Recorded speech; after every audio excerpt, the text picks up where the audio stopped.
First of all, on the horrific events in Paris, I think this is different from some of the plots that we've seen here in the UK from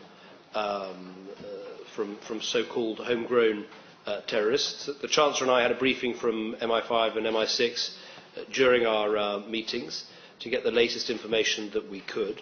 In terms of how we respond, obviously we will look at everything that needs to be done. The Home Secretary will chair a COBRA meeting tomorrow. Our level of alert is already at severe. We put it there in August, which means that we believe an attack is highly likely. There's only one level higher than that, and that is to move it up to critical. Obviously those levels are set by the Joint Terrorism Assessment Centre. They're not set by politicians, but we're already at a very high level of alert. I know the Metropolitan Police and the intelligence agencies will be looking very carefully at what's happened and see if there's anything more that can be done here and any more advice that can be given.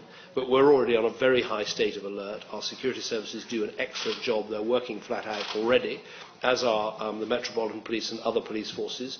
But there is no one single answer to these appalling terrorist attacks. We have to all be vigilant. We have to try to address all the problems of radicalisation that have happened in our country. We have to make sure we invest in our security intelligence agencies properly. We have to deal with the problems at source. But as we do all these things, we must be very clear about one thing, which is we should never give up the values that we believe in and defend as part of our democracy and civilization, of believing in a free press, in freedom of expression, in the right of people to write and say what they believe. These are the things that we're defending. We should be very clear on this day that these values that we have are not sources of weakness for us, they're sources of strength.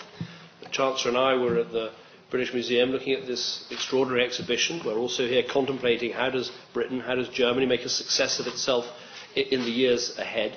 And my argument would be, of course, there are all sorts of economic things we've got to get right, but as we do that, the countries that succeed in the future, I think, will be those that stick to the values of freedom, of democracy, of the rule of law. Those are part of the things that make our economies and our societies and our political systems strong and powerful and good, and we mustn't give those up. So that's how I'd answer that question.